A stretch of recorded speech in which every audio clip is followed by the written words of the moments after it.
नमस्कार। हमारे खास शो चुनावी चौपाल में आप सभी का बहुत बहुत स्वागत है। आपके साथ में रविंद्र सिंह और विधानसभा चुनाव से ठीक पहले न्यूज 18 राजस्थान की टीम 200 सीटों पर एक एक करके पहुंच रही है और वोटर्स का वहां मन टटोल रही है। जनता के बीच जाकर हम उनकी समस्याओं और स्थानीय मुद्दों के बारे में पता लगा रहे हैं। तो चुनावी चौपाल में आज देखते हैं चूरू जिले के रतनगढ़ विधानसभा क्षेत्र का सियासी माहौल संवाददाता मनोज शर्मा के साथ।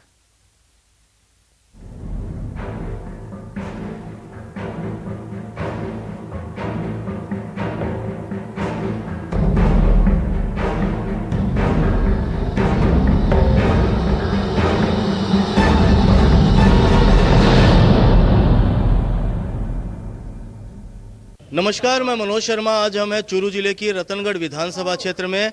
रतनगढ़ विधानसभा क्षेत्र जहां से अभिनेश महर्षि विधायक हैं, किस तरह के कार्य उनके द्वारा यहां करवाए गए, कौन कौन सी समस्या यहां बनी हुई है, चुनावी चौपाल है वो यहां लगी हुई है जिसमें जानेंगे कि इस चुनाव में किस तरह के मुद्दे रहने वाले हैं और कौन से विकास कार्य यहां अभी बाकी हैं जो होना आवश्यक है। क्या कहेंगे इस चौपाल के बारे में? जी, महेश चंद्र पुरोहित, रतनगढ़। मैं ये कहना चाह रहा हूँ कि जो हमारे विधायक हैं उनकी सरकार तो है नहीं। सरकार यहाँ पर कांग्रेस की है और कांग्रेस ने यहाँ कई कार्य करवाए हैं, लेकिन 20 साल से यहाँ पर कांग्रेस का एमएलए नहीं है। तो अब यहाँ की जनता विकास तेजी से चाहती है, इसलिए यहाँ की जनता ने मन बना लिया है कि कांग्रेस का विधायक हो। कांग्रेस की सरकार राज्य में आ रही है, ये लगभग निश्चित है। और इस पूरे देश में भी एक माहौल अंडर करंट कांग्रेस के पक्ष में बना हुआ है। इसलिए यहाँ की जनता ने मानस बनाया है कि विकास की गति को तेज किया जाए और यहाँ का विधायक विधानसभा में पहुंचे, जिससे हमारी भागीदारी हो और रतनगढ़ का विकास हो। इसलिए हम 20 साल से इंतजार कर रहे हैं। हॉस्पिटल की बहुत समस्या है सर, डॉक्टर नहीं है, कंपाउंडर नहीं है, दवाई वगैरह नहीं है। अभिनेश महर्षि ने तो काम तो खूब कराया, सिर्फ उत्तराधा बाजार में और हॉस्पिटल के आगे पानी की समस्या है। यहाँ पर चुनाव जीत सकता है तो सिर्फ अभिनेश महर्षि ही जीत सकता है और कोई नहीं जीतेगा। हमने तो निश्चित रूप से अभिनेश जी महर्षि बहुत बढ़िया विधायक के रूप में आए हैं और मैं यही कहना चाहूँगा कि इस बार भी हम उन्हीं को विधायक के रूप में देखना चाहेंगे, जिन्होंने पिछले 4.5 पौने 5 साल के अंदर जितना अपने से बन सका सार्वजनिक कामों के लिए दिलो जान से उन्होंने कार्य किया। और रही राजनीति की बात, तो सरकार कांग्रेस की होने के कारण कुछ समस्याएं जो आती हैं अपनी सरकार नहीं होने की, उन समस्याओं का तो सामना उन्हें, हमें और हमारे शहर की जनता को करना पड़ा है। चुनावी मुद्दों की बात करें तो क्या मुद्दे हैं इस बार? चुनावी मुद्दा तो कुछ नहीं है। यहाँ पे अभिनेश महर्षि है विधायक, सबसे टॉप 10 लीडरों में है, बहुत विकास किया है गांव के अंदर और यही मुद्दा रहेगा अभिनेश महर्षि अगला विधायक। क्या कहेंगे मुद्दों को लेकर? चुनावी मुद्दे, चुनाव आते हैं जब गौण हो जाते हैं, जातिगत समीकरण हावी हो जाता है। वैसे अभिनेश महर्षि जी ने विधानसभा में शहर के मुद्दों को अच्छे तरीके से उठाया है। चूंकि उनकी सरकार नहीं है इसीलिए बात अलग है, सरकार आने पर यह कार्य निश्चित रूप से पूर्ण कर दिए जाएंगे। कौन सी समस्या बनी हुई है? समस्या कुछ नहीं है, जो भी है समाधान होता जा रहा है। और जब से मैं देख रहा हूँ रतनगढ़ को जितना भी विकास हुआ है मिला है भाजपा की सरकार में, चाहे बावड़ा जी के रूप में, चाहे रेणुवा जी के रूप में, चाहे अभिनेश जी के रूप में, भाजपा की देन है सारा विकास। भाजपा की देन बता रहे हैं, विकास समस्याएं नहीं बताई जा रही है। आप क्या कहेंगे चूरू की रतनगढ़ विधानसभा क्षेत्र के बारे में? क्या मुद्दे हावी रहने वाले हैं इस बार? पिछले कुछ वर्षों में बीजेपी के जो विधायक रहे हैं, पहले रेणुवा जी थे और अभी अभिनेश जी महर्षि हैं। कॉलेज की में लेक्चरार्स की समस्या थी, सब्जेक्ट की समस्या थी, शिक्षा के अंदर भी उन्होंने यहाँ पे कुछ कार्य करवाए हैं। चिकित्सा के क्षेत्र के अंदर उन्होंने यहाँ पे जिला हॉस्पिटल के लिए प्रयास किया, वो भी बना है। विधानसभा में अभिनेश जी ने कई प्रकार की समस्याएं रखी, लेकिन सरकार के अंदर जो है कांग्रेस की और यहाँ है बीजेपी के विधायक, तो उन्होंने उन मुद्दों को अनदेखा किया और कुछ कार्य जो होने चाहिए थे वाकई में राज्य सरकार को निष्पक्ष होकर जो काम करवाने चाहिए थे वो अभी तक नहीं करवा पाए हैं, जबकि मुद्दे उन्होंने बहुत रखे हैं। वो मुद्दे काफी रखे हैं। क्या कहेंगे किस तरह की समस्याएं रतनगढ़ विधानसभा क्षेत्र में, ग्रामीण और शहरी क्षेत्र? देखिए समस्याएं तो अनेक है, लेकिन जैसा कि देखा जाए पिछले 5 साल से यहाँ पर राजस्थान में कांग्रेस की सरकार है, लेकिन रतनगढ़ के लिए कांग्रेस की सरकार ने विकास कार्य के नाम पर कुछ भी नहीं किया है। और पानी की यहाँ पर निकासी की समस्या है और बच्चों के खेलने के मैदान लगभग यहाँ पर कब्जा हो चुके हैं तो बच्चों के खेलने के लिए भी यहाँ पर कुछ ना कुछ समस्याएं पैदा हो रही है। यहाँ पर एक परमाणा ताल है जिसके लिए विधायक जी अभिनेश जी महर्षि लगभग विधानसभा में 10 से 15 बार बोल चुके हैं। अगर इसका अधिग्रहण सरकार कर ले परमाणा ताल का, तो पानी की निकासी की भी समस्या हो सकती है, जो निदान हो जाएगा, और बच्चों को खेलने के लिए भी एक अच्छा ग्राउंड मिल जाएगा, बुजुर्गों को घूमने के लिए एक पार्क मिल जाएगा। रतनगढ़ में कोई जातिकरण समीकरण नहीं है। 36 कौम के लोग अभिनेश महर्षि को चाहते हैं और 36 कौम के वोटों के आधार पे अभिनेश महर्षि ने विजय हासिल की है। और भूतों ने भविष्य थी। अभिनेश महर्षि ने जो काम कराया है पिछले 5 साल में, वो मैंने मेरे जीवन काल में नहीं देखे। उस जैसा ऑनेस्ट विधायक नहीं देखा। आप लीजिए, प्रथम रतनगढ़ में जिला अस्पताल बनाना, राजल देसर को कर्मोन्नत करवाना, राजल देसर में कॉलेज की डिमांड थी, कॉलेज का काम करवाना, रेलवे स्टेशन को अभी हाल ही में जो काम हुआ है वो देखने लायक काम है। सीवरेज के लिए 355-35 करोड़ रुपए अपने विधानसभा में बोल के उन्होंने पास करवाए। 35 करोड़ रुपए आप अभी ड्रेनेज के लिए देख रहे हैं। तो ये सारी जो समस्या है वो क्यों है? क्यों है कि योग्य उम्मीदवार रतनगढ़ की जनता चुन के भेजी थी और वो योग्य उम्मीदवार रतनगढ़ की जनता के लिए काम कर रही है और निश्चित तौर पे वो विकास के मुद्दों पे ही आगे चुनाव जीतेंगे। रतनगढ़ के अंदर पिछले 20-25 सालों से दोनों ही पार्टियों ने, बीजेपी और कांग्रेस दोनों ने, स्थानीय नेता को महत्व नहीं दिया। हमेशा बाहर का कैंडिडेट आता है, चाहे बीजेपी का हो चाहे कांग्रेस का हो। हमारी सबसे पहली मांग तो ये है कि रतनगढ़ विधानसभा के अंदर अगर स्थानीय उम्मीदवार को टिकट दिया जाता है तो यहाँ पे कांग्रेस पार्टी की जीत होगी। जो जिला अस्पताल है उसमें चिकित्सकों की और नर्सिंग स्टाफ की कमी बताई गई है, क्या कहना चाहेंगे? अगर रतनगढ़ विधानसभा क्षेत्र की बात करें, विकास कार्यों की बात करें, समस्याओं की बात करें। देखो, रतनगढ़ में सबसे बड़ी समस्या था पानी निकासी की। जब भी यहाँ भारी बरसात होती है तो व्यापारियों का करोड़ों रुपए का नुकसान होता है। तो उसकी समुचित पानी निकासी की व्यवस्था अगर हो, पहले हमारी प्राथमिकता यही है कि पानी निकासी की समुचित व्यवस्था होनी चाहिए। हॉस्पिटल हमारे जिला अस्पताल बन गया है लेकिन डॉक्टरों की यहाँ कमी है और ट्रॉमा सेंटर अभी तक चालू नहीं हुआ है, जिसको भी शुरू करना बहुत ज़रूरी है क्योंकि रतनगढ़ से 4 हाईवे निकल रही हैं और यहाँ पे जो डॉक्टर पहले तो एकदम ही कमी थी, अब कुछ डॉक्टर आए, बाकी ज़्यादातर रेफर ही लिखा जाता है, चाहे चूरू ले जाओ चाहे बीकानेर ले जाओ। इसके लिए ज़रूरी है कि स्थानीय यहाँ विधायक होगा, कांग्रेस का राज रिपीट होगा क्योंकि मुख्यमंत्री जी अशोक गहलोत ने बहुत ही ज़्यादा योजनाएं वो दी हैं। तो यहाँ का कांग्रेस का विधायक होगा तो ज़रूर यहाँ से विकास की गंगा बहेगी और कांग्रेस विजय भी होगी यहाँ से। चुनाव में अब की बार सबसे पहले तो मैं आपको बताना चाहता हूँ कि हमारे यशस्वी मुख्यमंत्री जी ने इतनी शानदार स्कीमें दी हैं। आप लोग सभी भली भांति जानते हो, चुनावी यहाँ पे कोई मुद्दा है ही नहीं और इतने विकास हुए हैं। आज से पहले कोई भी गवर्नमेंट रही, इतना विकास रतनगढ़ में तो हुआ नहीं है। कम से कम यहाँ पिछले 4.5 साल में 200 करोड़ों की तो रोडों का काम चल रहा है, 200 करोड़। और उसके अलावा रतनगढ़ की जो हॉस्पिटल है वो A ग्रेड बना दी गई।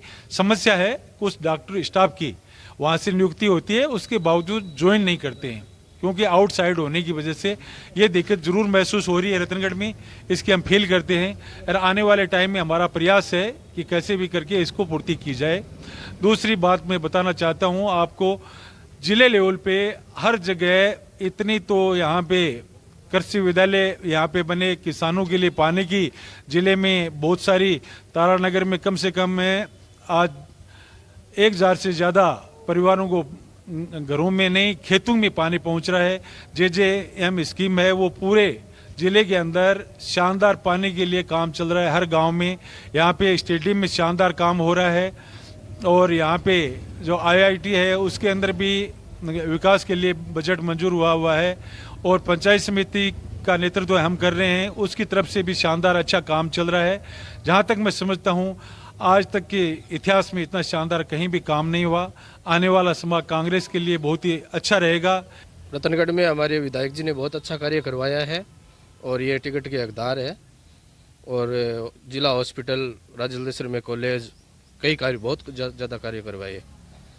अगर बात करें विकास कार्यों की, क्या कहेंगे?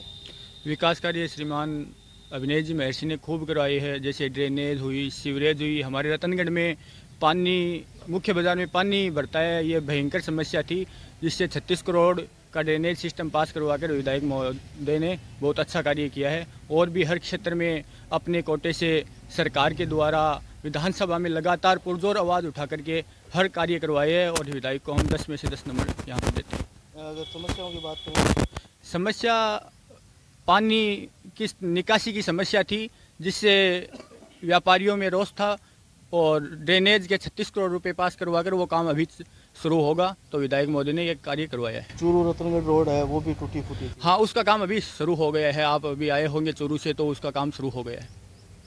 जैसा कि उन्होंने बताया कि जो विकास कार्य हैं उनके दावे यहाँ किए जा रहे हैं कि तमाम तरह के विकास कार्य करवाए जा रहे हैं, जो समस्याएं हैं उनका समाधान हुआ है। क्या कहेंगे विकास कार्यों को लेकर? बिल्कुल बिल्कुल, अभिनेश जी के जीतने के बाद रतनगढ़ में काफ़ी विकास कार्य करवाए गए हैं, जिनमें मेन सीवरेज और ड्रेनेज का मुद्दा रहा है। और ड्रेनेज के भी 35 करोड़ के आसपास आ गया, जिसका काम स्टार्ट हो गया। सीवरेज का काम लगभग पूरा हो गया, वो बहुत जल्दी स्टार्ट होने वाली है। और रही बात चूरू रतनगढ़ रोड की, तो उसका भी काम स्टार्ट हो गया है और जल्दी से जल्दी वो भी नए स्तर पे बन जाएगी। और हर ग्राम पंचायत में ऐसी सामुदायिक के लिए सामुदायिक भवन दिया है विधायक जी ने अपने कोटे से। और उसके बाद में हमारे गांव में मेरी ग्राम पंचायत के अंदर 50 लाख रुपया लगा के और गंदा पानी की निकासी के लिए दिया है। ऐसे बहुत सारी ग्राम पंचायत है, उनमें अपने कोटे से गंदे पानी निकासी के लिए दिया है, सामुदायिक भवन दिया है, सीसी ब्लॉक दिया है, बहुत सारा कार्य कराया और विधायक जी ने अच्छा काम किया है। विधायक जी के द्वारा अच्छे कार्य करवाए गए हैं, ऐसा इनका कहना है जी। क्या कहेंगे? बिल्कुल, ये वो जो बोल रहे हैं वो साफ सत्य बोल रहे हैं। और एमएलए साहब ने राजलदेसर में चुनाव जीतने से पहले एक घोषणा की थी कि मैं राजलदेसर में 5 साल के अंदर अंदर नगरपालिका जो क्षेत्र है उसको तहसील में कन्वर्ट करवाऊंगा। तो उन्होंने उस बात को साबित किया अपनी पुरजोर आवाज़ से, मजबूत आवाज़ से। और वहाँ पे ये भी घोषणा की थी कि मैं राजलदेसर के अंदर गवर्नमेंट कॉलेज खुलवाऊंगा, तो वो भी गवर्नमेंट कॉलेज खुल गए। मैं आशा करता हूँ कि जल्द ही वहाँ पीजी की क्लासेस भी स्टार्ट हो जाएंगी। कॉलेज खोलने की बात की गई, तमाम तरह के विकास कार्यों की बात कही, क्या कहेंगे? हाँ, ये सही कह रहे हैं कि राजलदेसर में जब आम सभा हो रही थी, चुनावी आम सभा, उस समय एमएलए साहब ने घोषणा की थी कि अगर मैं जीत जाऊंगा तो राजलदेसर में कॉलेज खुलवाऊंगा। तो उन्होंने अपना वादा पूरा किया, तहसील भी बनवाई। और मैं पहली बार ये देख रहा हूँ कि विपक्ष के विधायक होकर के एक मजबूत आवाज़ और मजबूत नेतृत्व हमें मिला, इस बात की खुशी है। जब विधानसभा में आप एमएलए साहब बोलते हैं तो एक हमारे प्रतिपक्ष के नेता की बात में सबसे ज़्यादा आवाज़ उठाते हैं। हमारी समस्या के बारे में नहीं, राजस्थान की समस्या के बारे में बोलते हैं। इस बात का हम सबको गर्व है कि हमारे विधायक एक अच्छी परफॉर्मेंस देते हैं और विधानसभा में अच्छी तरह से बोलते हैं। इस बात का हमें बहुत गर्व है। गर्व की बात कर रहे हैं कि विधानसभा में आवाज़ उठाते हैं विधायक। ये पहली बार भावड़ा जी के बाद में पहली बार ये आए हैं कि मैंने हर मुद्दे पर विधानसभा में इन्होंने आवाज़ उठाई है और एकदम खुलकर बोला है। और उससे पहले कोरोना के समय भी इन्होंने अपनी तरफ से भामाशाहों की तरफ से राशन सामग्री खूब भिजवाई है। किसी भी परिवार में कोरोना के समय कमी नहीं रहने दी। सब ने मैंने सबको भरपेट खाना मिलता था। कोरोना का मैनेजमेंट भाई साहब ने, विधायक जी ने बहुत अच्छा किया है। राजस्थान विधानसभा में 200 विधायकों में अपना टॉप 10 में नाम लिखवाना और रतनगढ़ के लिए, रतनगढ़ की जनता के लिए गर्व की बात है। और उन्होंने जो वादे किए हैं सारे वादे पूरे किए, हम पूरी तरह से संतुष्ट हैं। यहाँ हमारे जो विधायक आए अभिनेश महर्षि, यहाँ बहुत सा काम हुआ है। और देहात के अंदर मैं खुद यानी विधायक के साथ गया, वो गांव कौन सा है जहाँ उनके कोटे से पैसा नहीं लगा है। अब बात ये रह गई, यहाँ सरकार कांग्रेस की है राजस्थान के अंदर और यहाँ चेयरमैन है वो कांग्रेस का है। लेकिन इस बाज़ार के अंदर जितनी मुसीबत हो रही है इस कांग्रेस के चेयरमैन की वजह से हो रही है। क्यों?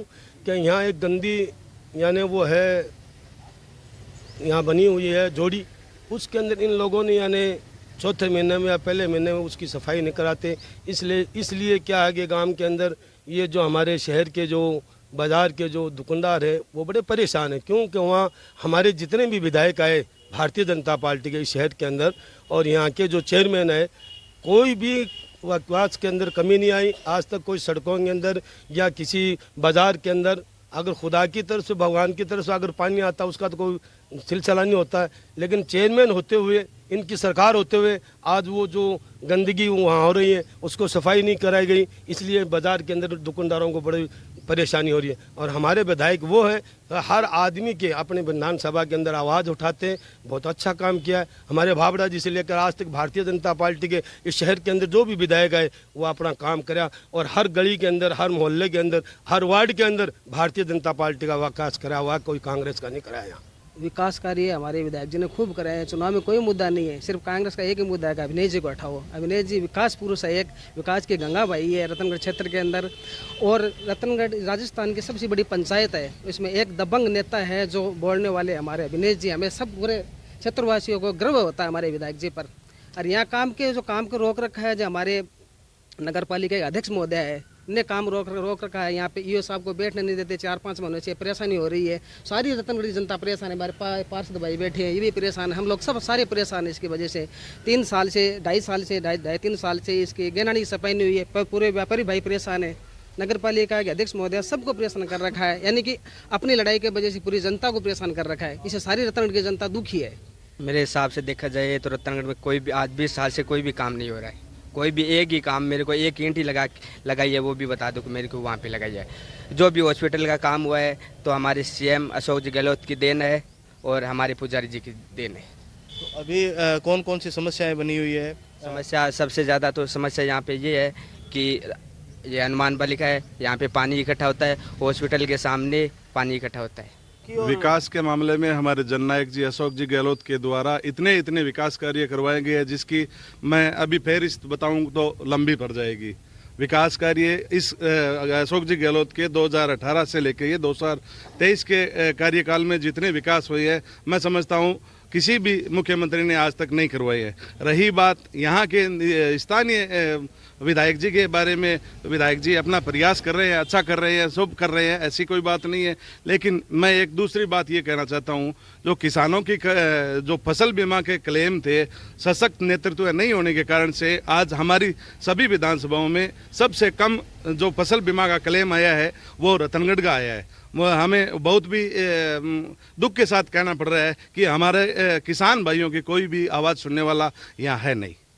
आप क्या कहना चाहेंगे इस बारे में? रतनगढ़ के अंदर जो विकास कार्य है निसंदेह वो कांग्रेस गवर्नमेंट की देन है, चाहे वो जिला अस्पताल हो, चाहे राजलदेसर तहसील क्रमोन्नति की बात हो। विधायक जी तो जिस मुद्दे के नाम पर सत्ता में आए थे, उन्होंने परमाणु ताल का वादा किया था पानी निकासी का, उस मुद्दे पे भी फेल हो गए। और ये रतनगढ़ इतिहास का पहला इतिहास रहा है जब रतनगढ़ के अंदर विधायक कोटे से विकास कार्य नगण्य हुए हैं। एक 5 साल के अंदर विधायक जी ने केवल अपने चहेतों को लाभ पहुंचाने का काम किया है। निसंदेह है जो राजस्थान की योजना है उनके दम पे आम जनता को लाभ मिला है, और जो मुख्य योजना है चाहे वो जिला अस्पताल की हो, चाहे वो राजलदेसर तहसील की हो, चाहे वो ड्रेनेज की हो, ये सब राजस्थान सरकार की गवर्नमेंट की देन है। निसंदेह है विधायक जी ने यहाँ तक तो जब मार्केट के व्यापारी पानी से पीड़ित थे, पानी की समस्या थे, उनके बीच में बोलने तक नहीं आए। हाँ, कुछ मुद्दे रहे हैं जिन पे केवल और केवल उन्होंने टांग खींचने का काम किया। विकास के नाम पर उनको देखा जाए तो उनकी रिपोर्ट कार्ड शून्य है। अभी यहाँ पे मुख्य मुद्दे जो आप पूछ रहे थे भाई साहब से कि यहाँ पे है क्या, तो सबसे बड़ा रोग तो यहाँ पे पानी निकासी का है। हॉस्पिटल है जो रेफरल बन चुका है, यहाँ पे मतलब एनेस्थीसिया का इंजेक्शन देने वाला भी डॉक्टर यहाँ पे नहीं है। और जितने भी जालान कॉलेज है, चाहे बॉयज़ कॉलेज हो, गर्ल्स कॉलेज हो, राजलदेसर कॉलेज हो, यहाँ पे सारे पग पड़े हैं। एक बाबू के दम पे गर्ल्स कॉलेज चल रही है। सड़कों की हालत इतनी दयनीय हो गई, देहात की जो सड़कें हैं उनकी हालत इतनी दयनीय है कि गाड़ी का टायर पंचर हो जाता है, और सड़कें में कम से कम 1-1 फुट के गड्ढे पड़े हैं। तो विधायक जी ने विकास तो एकदम शून्य करवाया रतनगढ़ में। ड्रेनेज और सीवरेज अभी आई है, पानी बढ़ने की समस्या है, पीने के पानी की बहुत भयंकर समस्या है, सबसे ज़्यादा 2 ही समस्या है। और जैसे हमारे अशोक जी गहलोत ने अभी पिछले बजट के अंदर जिला अस्पताल की सौगात दी है, तो अभी डॉक्टर इसमें नहीं है। हमने भी प्रयास कर रहे हैं, हम अब अविनाश जी महर्षि विधायक हैं, वो बोलते हैं कि जिला अस्पताल मैं लेकर आया हूँ, तो आप डॉक्टर क्यों नहीं लगाते हो? जिला अस्पताल आप लेके आए हो तो डॉक्टर क्यों नहीं लगाते? ये तो सरकार की देन है, उनकी कोई देन नहीं है। देखिए, विधायक जी से यहाँ पर विकास कार्य शून्य के बराबर है। यहाँ हमारे मुख्यमंत्री जी अशोक जी गहलोत ने यहाँ पर रतनगढ़ के अंदर जिला अस्पताल की घोषणा की, रतनगढ़ के राजलदेसर में तहसील बनाया, राजलदेसर को वहाँ पर कॉलेज खोली। मतलब जितनी भी यहाँ योजना है कांग्रेस सरकार ने योजना दी है। चुनावी मुद्दे हैं वो कौन कौन से रहने वाले हैं इस बार चुनावों में, और जातिगत समीकरण है वो कितना प्रभावित यहाँ चुनावों को करता है? देखिए, जातिगत समीकरण अब की दफा कोई प्रभावित नहीं करेगा। यहाँ पर 36 कौमों के वोट अभी कांग्रेस पार्टी को यहाँ पर मिलेंगे।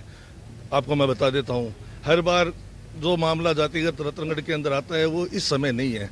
अभी लोगों ने मन मना लिया है। मुख्यमंत्री की जो चिरंजीवी योजना है, जो ओल्ड पेंशन योजना है, हर जगह मुख्यमंत्री जी का यहाँ से जुड़ा, मुख्यमंत्री जी ने यहाँ पे काम किया है। तो विधानसभा रतनगढ़ में बहुत काम दिया मुख्यमंत्री जी ने। और यहाँ पर जो हमारे नेता है, जो पुष्पाराम जी गुदारा है, जो भी उन्होंने इस मामले के अंदर मुख्यमंत्री जी को हर बार चिट्ठी लिख कर यहाँ पर जितने भी विकास कार्य कराए हैं, उसके कारण यहाँ पर ऐसी कोई बात नहीं है कि जाति की कोई बात है। 36 को में लोग वोट दे रहे हैं। जातिगत जो समीकरण है चुनावों में, उसको नकारा जा रहा है। जी क्या कहना चाहेंगे, जातिगत समीकरण हावी रहते हैं चुनावों के अंदर या मुद्दे हावी रहते हैं? नहीं, जातिगत समीकरण कोई हावी नहीं रहता। चुनावी मुद्दे हावी रहते हैं, सरकार की योजनाएं हावी रहती हैं। जिस सरकार ने जो योजनाएं लागू की है वो धरातल पे कैसे काम करे, वो सब चीज़ें हावी रहती हैं। तो कौन कौन से मुद्दे इस बार चुनावों के अंदर प्रभावी रहने वाले हैं? इस बार चुनावों में राजस्थान के यशस्वी मुख्यमंत्री अशोक गहलोत जी द्वारा जो चिरंजीवी योजना है, और जो हमारे राजस्थान पूरे में जो शिक्षा क्षेत्र में एक जैसे अंग्रेजी स्कूल महात्मा गांधी के नाम से हर पंचायत स्तर पर और हर जगह नई कॉलेजें खोलने का जो शिक्षा